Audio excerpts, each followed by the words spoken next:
Hello student, this is your mathematics class. मैं अंकित पांडे आज आप लोगों को ट्रिग्नोमेट्री आइडेंटिटीज के बारे में बताऊंगा। तो क्लास 10th के बच्चे ट्रिग्नोमेट्री आइडेंटिटीज को लेकर के बहुत ही सजग रहे हैं। इससे क्वेश्चन पुट अप होना श्योर है और ये सेक्शन डी के रिलेटेड क्वेश्चन पूछे जाते हैं। अब तक तो लगभग सेक्शन डी में श्योरली पूछा गया है, तो ये बहुत ही इंपॉर्टेंट है आप लोगों के लिए। और जिस प्रकार सिलेबस में कुछ डिलेशन हुआ है, तो पार्टिकुलर एंगल्स को लेकर के और कंप्लीमेंट्री एंगल्स से लेकर ट्रिग्नोमेट्रीज को एक्सरसाइज को डिलीट कर दिया गया, उसके बारे में नहीं पढ़ना है। तो हम लोग ट्रिग्नोमेट्री आइडेंटिटीज के बारे में ध्यान से देखते हैं। तो ट्रिग्नोमेट्री आइडेंटिटीज क्या होता है? जैसे अलजेब्रिक आइडेंटिटीज आपने पढ़ा, a + b का whole square is equal to a square + b square + 2ab। Both side equal होते हैं, चाहे जो वैल्यूज a एंड b के लिए हम बोथ साइड हमारा रिजल्ट क्या आएगा, इक्वल आएगा। उसी तरीके से ट्रिग्नोमेट्री आइडेंटिटीज होते हैं। हमारी पहली जो आइडेंटिटीज है वो क्या है? sin square theta cos square theta is equal to 1। ये ट्रिग्नोमेट्री रेशियोज है। अब ये एक आइडेंटिटीज के रूप में वर्क कर रहा है। आइडेंटिटीज का मतलब कि इसमें थीटा की चाहे जो वैल्यू ले, अगर पुट करते हैं तो इसका रिजल्ट 1 ही आएगा। चलिए इसे हम थोड़ा सा प्रूव करके चेक करते हैं कि किस तरीके से इसकी वैल्यू 1 आती है। एक हम कंसीडर करते हैं राइट एंगल ट्रायंगल एबीसी, जिसका ये एंगल थीटा, ये एक्यूट एंगल हमने थीटा ले लिया। बी हमारा क्या है? Right angle. बी हमारा क्या है? Right angle. तो ध्यान से बताइए आप, साइन थीटा की वैल्यू इससे क्या होगी? तो साइन थीटा की वैल्यू क्या लेंगे? ये परपेंडिकुलर होगा, ये हमारा बेस होगा, ये हमारा हाइपोटेन्यूज होगा। तो इसमें साइन थीटा की वैल्यू होगी AB अपान में AC। क्या होगी? AB अपान में AC, क्योंकि परपेंडिकुलर अपान में हाइपोटेन्यूज होता है। और cos थीटा की वैल्यू क्या होगी बताइए? BC अपान में AC, बेस अपान में हाइपोटेन्यूज होता है। अब हम लोग इसका लेफ्ट हैंड साइड लेते हैं। लेफ्ट हैंड साइड क्या है हमारे पास? Sine square theta plus cos square theta. चलिए चेक करते हैं। तो साइन स्क्वायर थीटा की वैल्यू क्या है? AB अपान में AC का whole square plus BC upon में AC का होल स्क्वायर। तो जो हमारे पास रिजल्ट आएगा वो क्या आएगा स्टूडेंट्स? जरा बताइए आप लोग। आएगा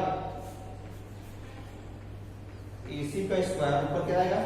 AB का स्क्वायर प्लस BC का स्क्वायर। हम लोग AB स्क्वायर जाएगा अपन AC square, BC square upon AC square. इसको हम लोग क्या ले सकते हैं?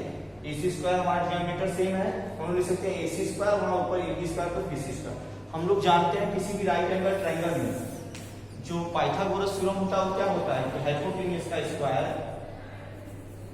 इज इक्वल टू परपेंडिकुलर का स्क्वायर प्लस बेस का स्क्वायर। यही होता है, हम जानते हैं कि हाइपोटेन्यूज का square plus perpendicular is equal to perpendicular का स्क्वायर प्लस बेस स्क्वायर। मतलब AC square is equal to क्या होगा? AB square plus BC square. इसके जगह हम लिख सकते हैं हम AC स्क्वायर अपान में AC स्क्वायर कैंसिल आउट हो जाएगा। इसकी वैल्यू कितनी जाएगी? 1 बाई पाइथागोरियंस थ्योरम। तो ध्यान समझिए, ये हमारी पहली आइडेंटिटी थी, ट्रिग्नोमेट्री पहली identity. Sine square theta plus cos square theta is equal to 1। तो पहली आइडेंटिटी इस तरीके से हमारी प्रूफ हुई, ट्रिग्नोमेट्री आइडेंटिटी है। अब इसके साथ साथ हमारे पास दो आइडेंटिटीज और है, वो आप लोगों के लिए प्रूफ करने के लिए है। तो आप लोग प्रूफ करिएगा, ठीक है? हम उसे लिख देते हैं दूसरी आइडेंटिटीज है क्या।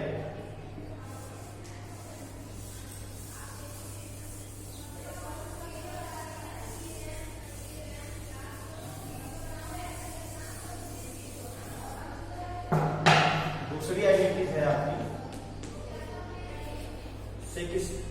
सेक square theta minus tan square theta is equal to 1।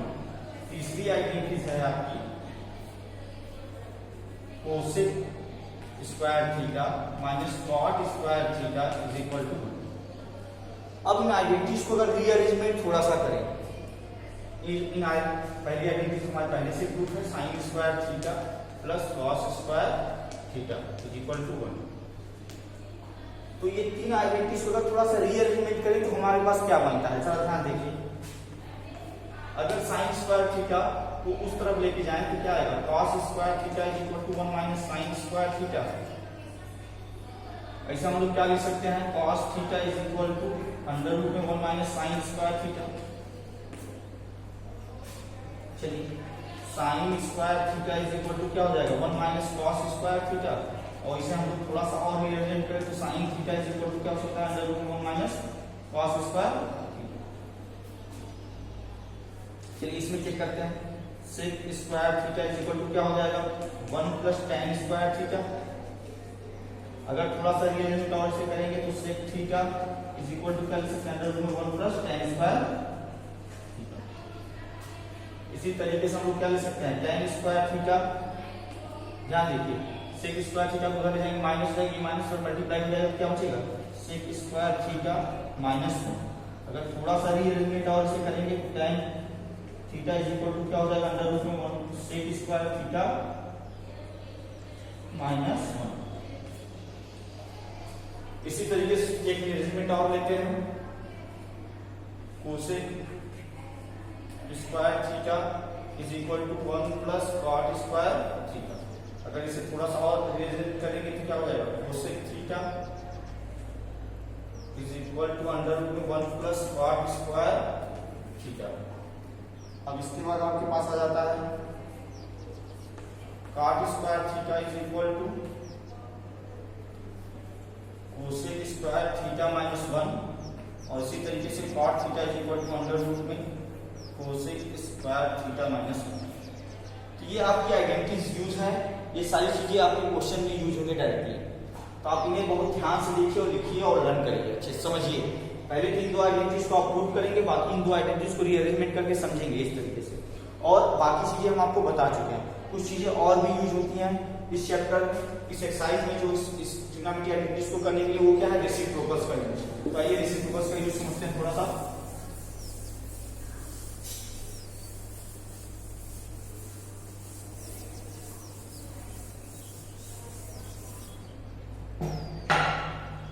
Reciprocals का यूज, साइन थीटा का रेसिप्रोकल क्या होता है, 1 अपान में कोसेक थीटा। तो कोसेक थीटा का क्या होगा, 1 अपान में साइन थीटा। आगे सेक थीटा का क्या होता है, 1 अपान में कॉस थीटा। कॉस थीटा को हम लोग क्या ले सकते हैं, 1 अपान में सेक थीटा। और इसके साथ साथ आपका क्या होगा, tan theta is equal to क्या होगा, 1 अपान में cot theta. Cot theta is equal to होता है 1 अपान में tan थीटा। और एक चीज और है, tan थीटा को अगर हम लोग इसमें बदल सकते हैं साइन थीटा अपान में कॉस थीटा में, और कॉट थीटा को हम लोग किसमें बदल सकते हैं, कॉस थीटा अपान में साइन थीटा। देखिए ये आपके क्या है, रेसिप्रोकल से रिलेटेड फार्मूले, ये भी आइडेंटिटीज की एक्सरसाइज को सॉल्व करने में हमें यूजुअल होंगे, इसे भी हम लोग ध्यानपूर्वक से अपने रिमेंबर कर लेंगे, हर एक चीजों को नोट डाउन कर लेंगे।